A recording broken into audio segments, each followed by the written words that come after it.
Greetings from Snake Mountain Boat Works on Tuesday, April 10, 2018. What a milestone. The 1957 23-foot Lyman Runabout, well, she's ready to float. Bottom paint's finished, boot stripes finished, and the top sides are just glowing.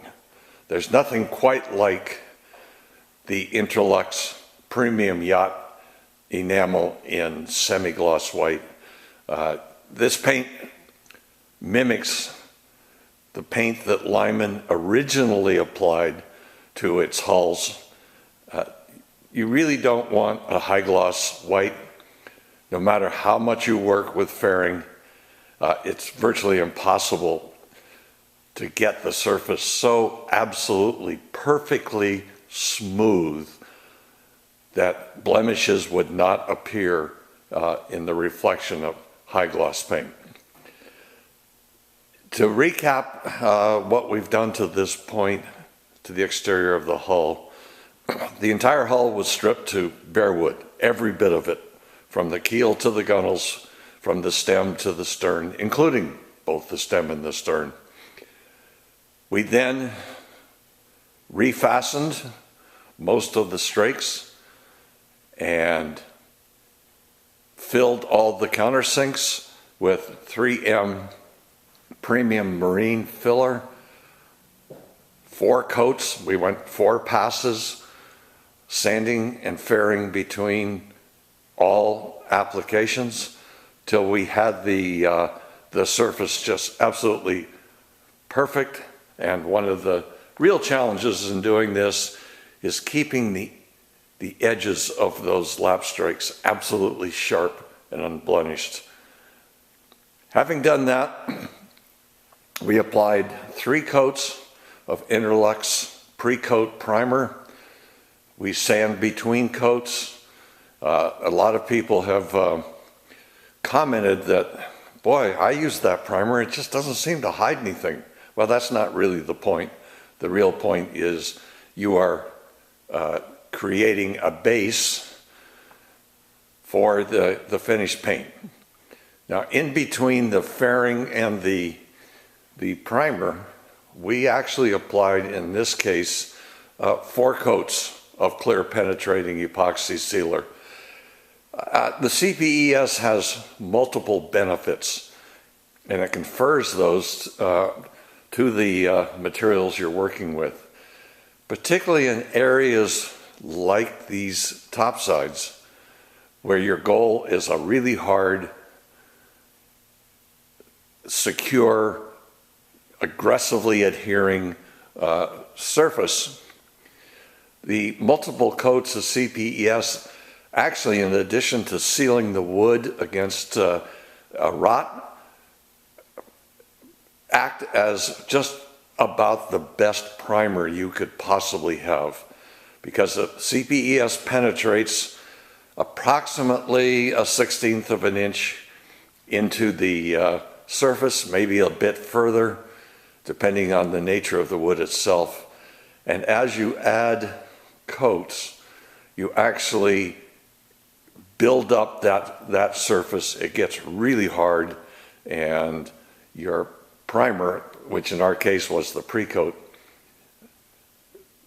just adheres tenaciously to a CPES primed surface.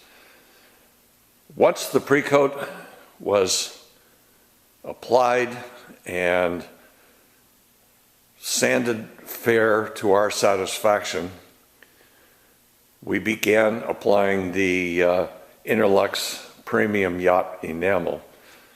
Now, white, of course, as we all know, is the worst of all possible colors, well, maybe other than yellow, in terms of its hiding capability. We ended up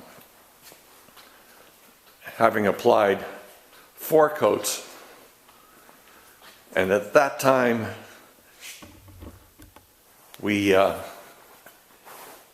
installed both of the splash rails.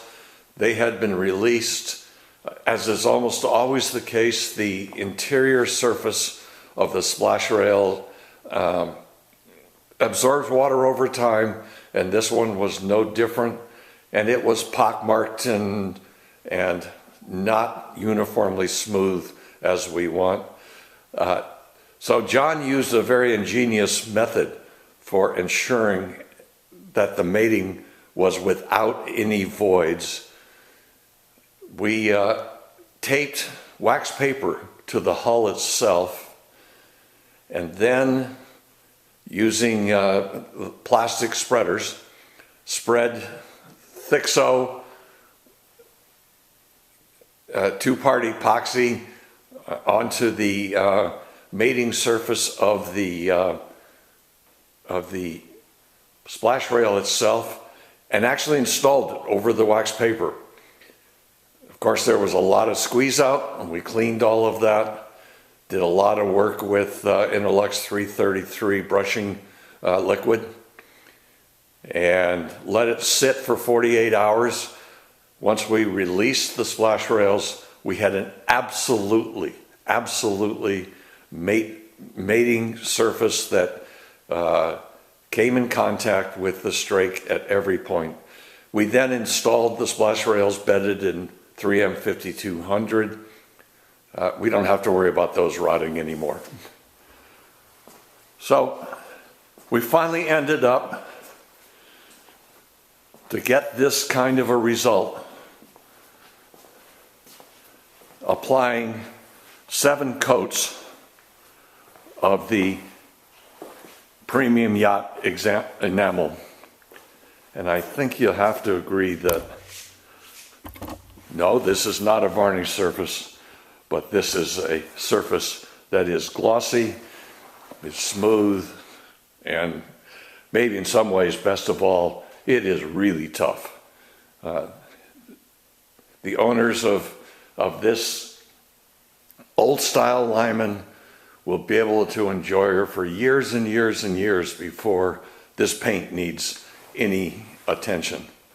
On the interior, you can see that RJ's made one more pass and applied more bilge paint.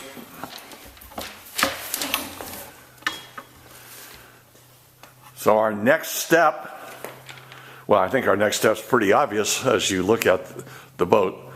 It's time to fit and install the foredeck panels, the aft deck panels, the covering boards, get all of those stained and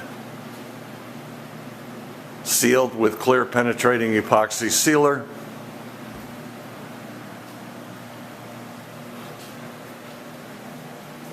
And then we can start varnishing her from the rub rails up over the top and get all the horizontal surfaces varnished.